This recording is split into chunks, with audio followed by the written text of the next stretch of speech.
Welcome again everyone, and as I mentioned in this video we'll create the small waves. And to create those small waves, I guess you probably already guessed the node that we will be using, which is the Voronoi texture. So let's just zoom in right here and go Shift A to add a new node and just look for Voronoi.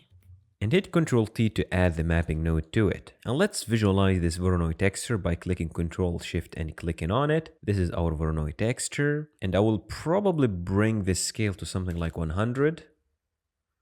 Alright, I guess it can be a little bit more. Let's say something like 150 because they are a little bit small. And actually, I think, what is the value that we used right here? It was 120, so this number is a little bit bigger. So this will make them basically smaller. And to give the illusion that they are basically waves, we need to stretch them. So I will take this Y value and put it something like 5, and this give us the effect of those swirling lines, or let's say just give us the illusion of waves. One thing that I like always to do is to change the type from 3D to basically to 2D. Another thing that it kind of work with those kind of textures is to map the nodes the same way we did right here, just adding more variety to the way the Voronoi texture is mapping. So I'll do a similar effect by adding a noise texture. Search for noise, let's put it right here and hit Ctrl T to add the same mapping node, and just change this type of the first mapping node from generated to UV. So we're using our UV map as a texture coordinate, and for the noise texture I will keep it as generated.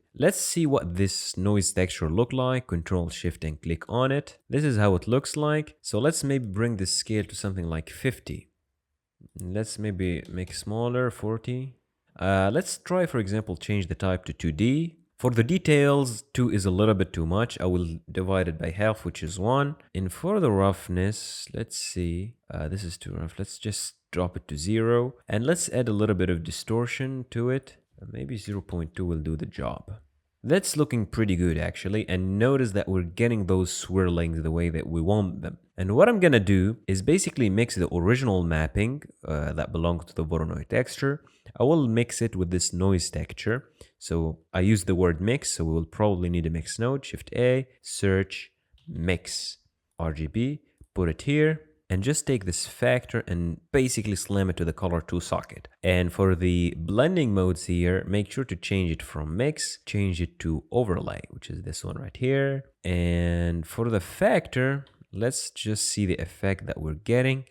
So Control Shift and click on this node. It is a little bit too intense. So what I'm gonna do is change this value. Let's drop it down. Still too strong for my taste. Let's maybe even drag it a little bit to... Let's try 0.1, still too intense. Let's say 0.01. Yeah, that's way better actually. That's way better. And let's see how it looked like by basically plugging the principal BSDF, Control Shift and click on it. Now, probably nothing is visible, and the main reason for that is that we didn't mix this block right here, the small waves, with the rest of the nodes. So let's just add a new mix node pretty fast. Shift A, mix RGB, and as I said, we will mix those with these. So let's plug this one right here and just take the distance and plug it to the color 2. What I want to do is basically to change the blending mode. That's why we're getting those peaks. So let's just change it from mix to overlay as usual, and let's just drop the factor way down. Let's say something like 0.01 maybe. All right, let's try 0.1. No, this is too intense. 0.01.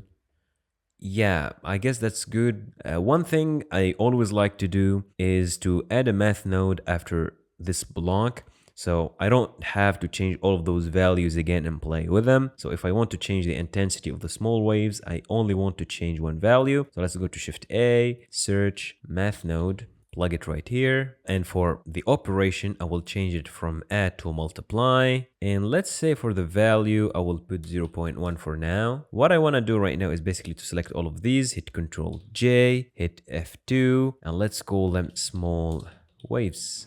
I might add more variety to this, and to do that I will just basically, let's take those nodes here again, and I will mix all of those nodes, all of those groups with another noise texture. So what I'm gonna do is basically go here, Shift A, let's look for noise, noise texture. Let's visualize this node, how it look like. We have this. Let's change the scale to something like 20. And the details, let's bring them to something like 5. And for the roughness, I'll just bring it up. Notice that there is a lot of details right now on our mesh. So this will be good to create the illusion of the sand. And basically right now, all I have to do is to add a mix node, Shift A, mix RGB and put it right here. And what I want to do is to take this factor and plug it into color 2. Let's get back to our principal BSDF.